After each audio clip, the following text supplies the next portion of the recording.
Now, Ukraine says it is seeking clarification from Washington after the US said it would halt delivery of key weapons systems promised to Kyiv. The White House said the decision was made in order to put US interests first amid concerns that American stockpiles are running low. Russia welcomed the announcement, saying that it would hasten the end of the war. Ukraine's foreign ministry said any delay in the supply of weapons would fuel Moscow's aggression. A direct hit on this Kyiv apartment building changed this family's life forever. This massive Russian drone and missile strike killed 28 and injured hundreds. Russian drone and missile attacks on Ukraine have risen dramatically in recent months. Russia has also changed its tactics, making drones even harder to intercept. But the biggest problem is defending against Russian missile attacks, especially without US air defense systems like the Patriot. Washington's decision to halt Patriot and other missile shipments to Ukraine has left Kyiv scrambling for answers and alternatives. This is undoubtedly bad news for the United States because it shows the world's weakness in countering the Russian threat is greater than any unified ambition towards protecting democracy. And what do Ukrainians think of the Trump administration's decision? We're running out of our air defense stockpile and we need aid. Unfortunately, there's no alternative to Patriot missiles for shooting down Russian missiles.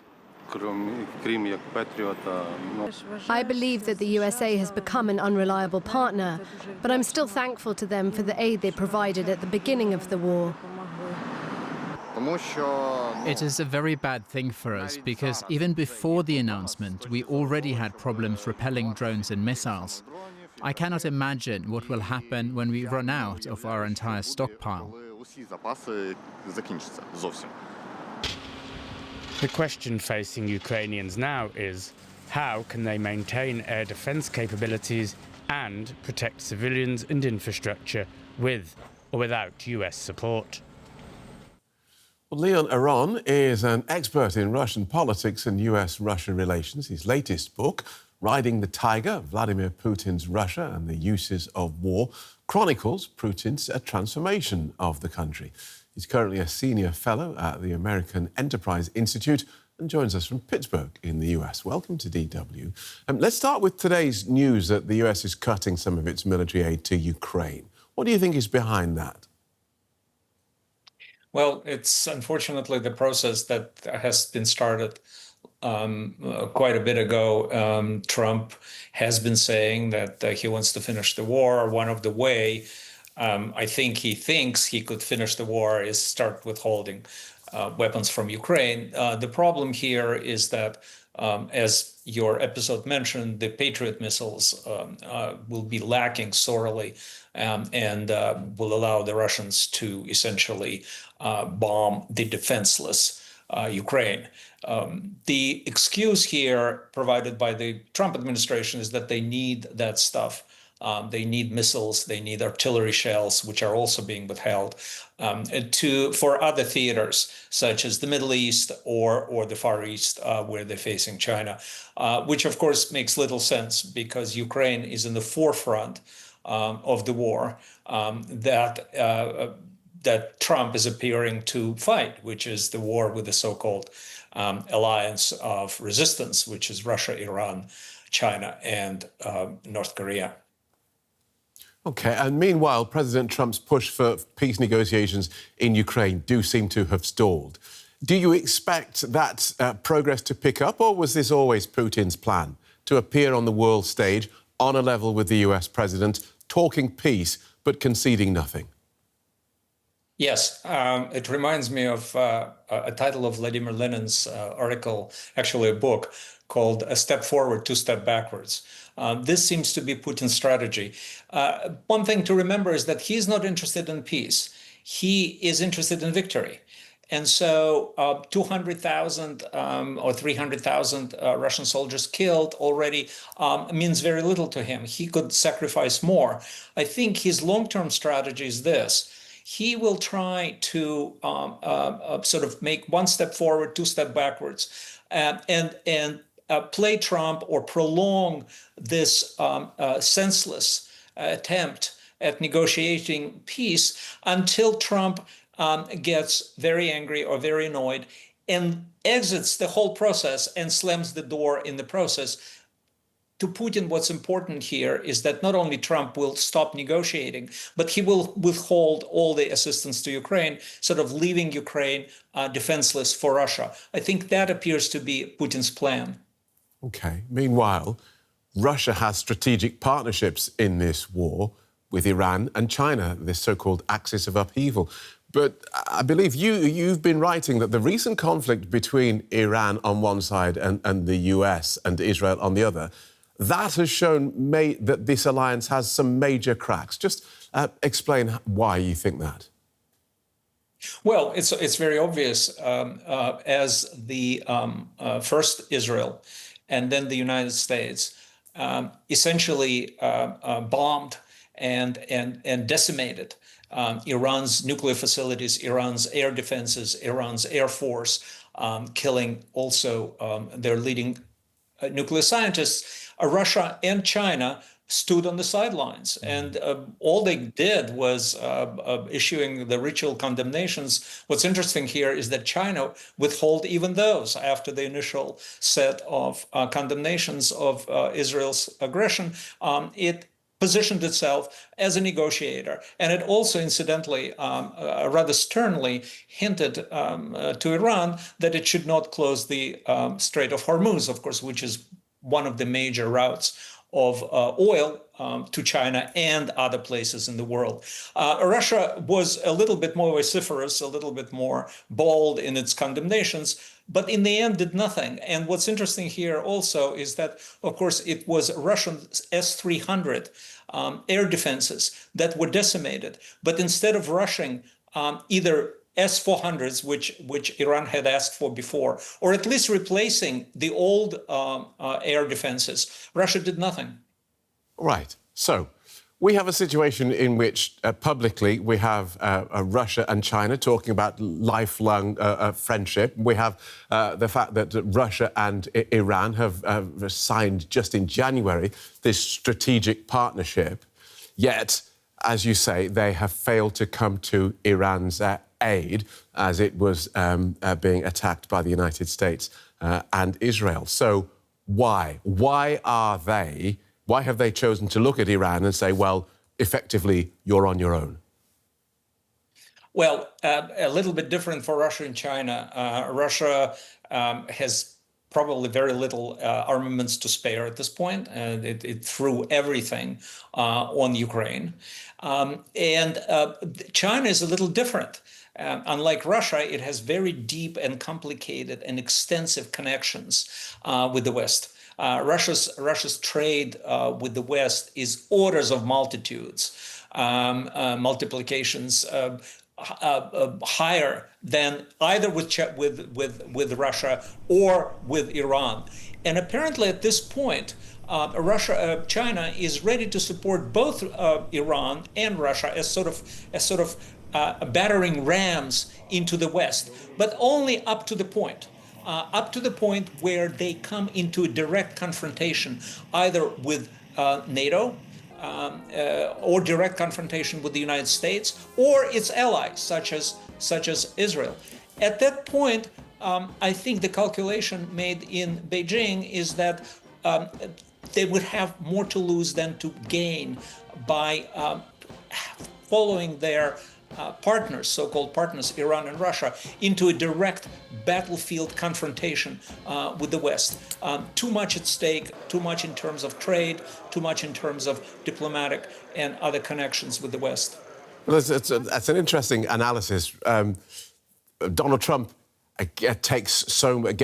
is criticised so often for his apparently transactional approach to international relations, but this is exactly what you're saying of China. China looks at the pros and cons, the the philosophical pros and cons and the economic pros and cons, and looks at it and says in the end, well, it's not really worth it for us. Well, exactly. The problem with President Trump, as I mentioned in the piece that you're mentioning, is that he still has to learn to distinguish between the aggressor and the victim. He has this kind of a moral myopia. Remember, he said famously, "Oh, Russia and Ukraine are the two countries. They always fought each other. They're like children in the schoolyard." And of course, this is absolute nonsense. One is the victim and the other is an aggressor, and one is a democracy, although struggling, and the other is essentially an authoritarian regime. So I would say that those things are very well understood in Beijing.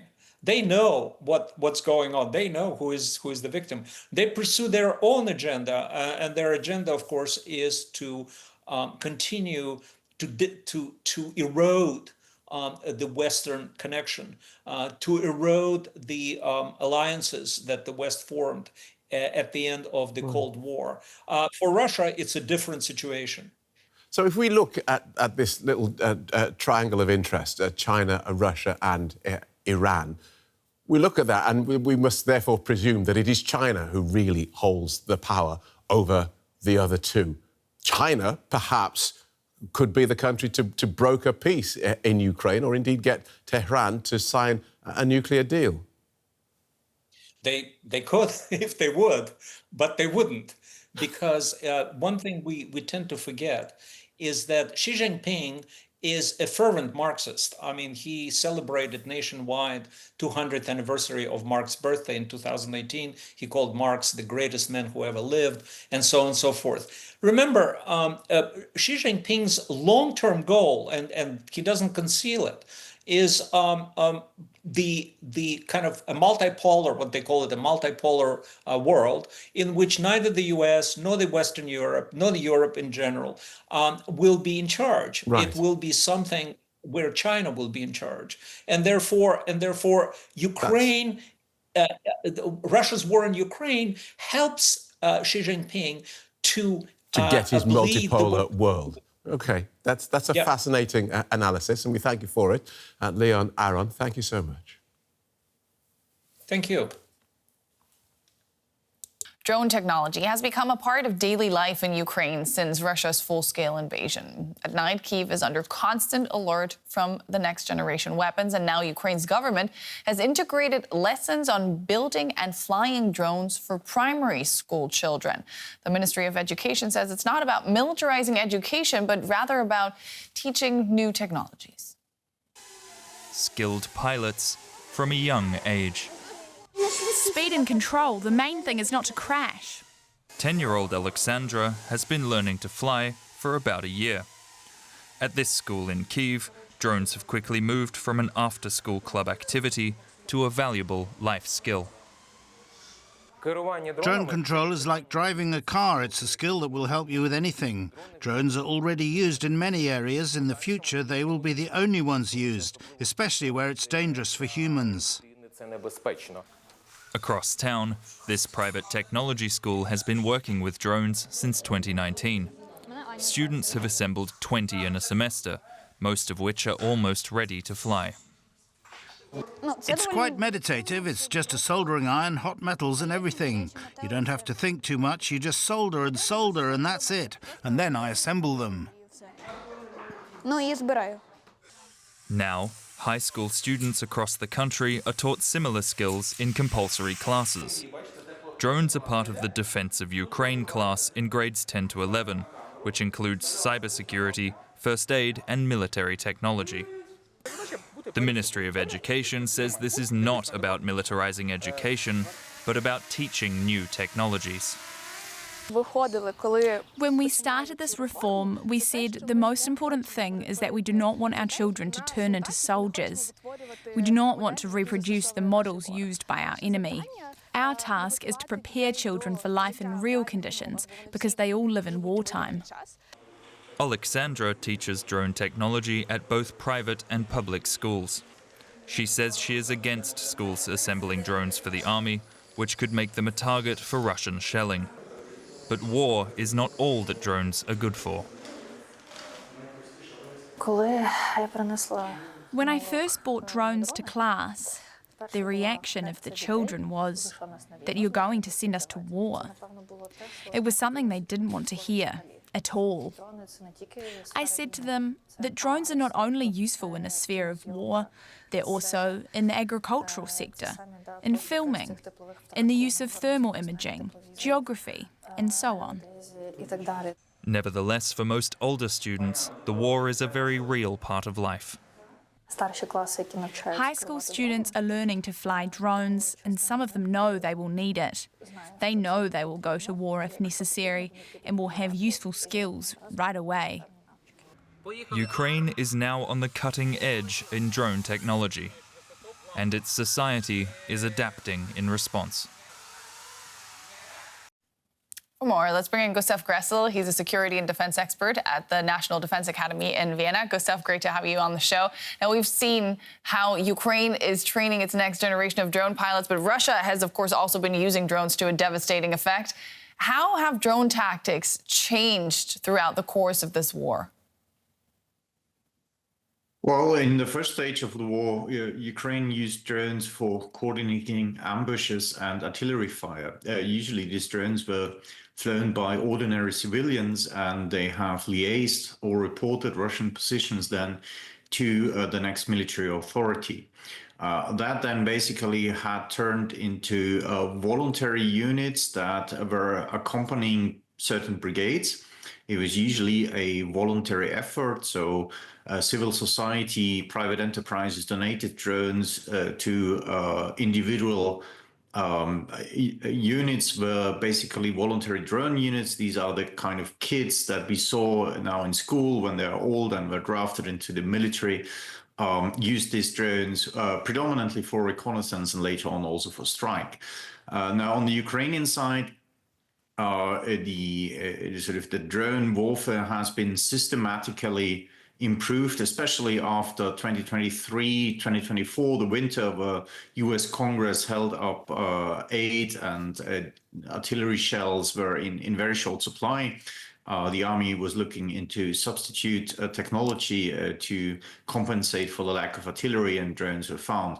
The Russians themselves are trying to copy the Ukrainian efforts, but time and again, actually, Russians have innovated in that. If you remember the 2023 counteroffensive that failed on the Ukrainian side, that was also particularly stopped by Russian FPV units that have hammered the Ukrainian forces, especially at the time, the 82nd Airborne, for example, which were close to breaking through the Russian lines. Also, the fiber optic drones, this was an innovation by the Russians, because in Kursk, Ukrainians used drone-deployed electronic jammers to completely disable the Russian command and control and also the drone control systems. And that basically led to Russia looking into fiber optic cables that could not be jammed for the drone strike. So it's a constantly evolving battle between the two. And now Ukraine is faced once again with a reduction of U.S. military aid. What do you expect that to mean for Ukraine's air defense capabilities, especially against Russia's drone attacks, but also, of course, the missiles that are coming from the other side of the border? Yeah, the lack of Patriot systems will really hurt Ukraine. We saw that Russia is increasing the production of ballistic missiles. These ballistic missiles can only be intercepted either by Patriots or by the French-Italian Aster, so SMPT. But the problem is that France and Italy, they produce much fewer interceptors per year than the Americans. So here, Ukraine now has a quantitative problem. And of course, these missile strikes, the Russians can then use ballistic missiles, their own North Korean, possibly Iranian, with greater freedom. And they specifically, of course, hunt defense industrial plants, enterprises or warehouses they suspect of hosting drone production facilities, because the Russians know that Western supply of military goods from the West is too little to keep Ukraine in the fight. And without Ukrainian drones and without Ukrainian defense industry, the country would perish, which is exactly, of course, what Putin wants to do. Yeah. We only have about a minute until we go off air, but I don't want to let you go without asking you, the Ukrainians have proven very inventive throughout the course of this war. So how can they adapt in this case? Well, against ballistic missiles, the problem is is very hard to adapt. They are trying to revive the production of air defense missiles that had been in Ukraine before the end of the Cold War. And they try to use cheaper means against all other aerial targets but ballistic missiles, like laser weapons they're developing with the British and other stuff. That was security and defense expert Gustav Gressel in Vienna. Thanks so much. It's always great to get to speak to you. Thank you very much.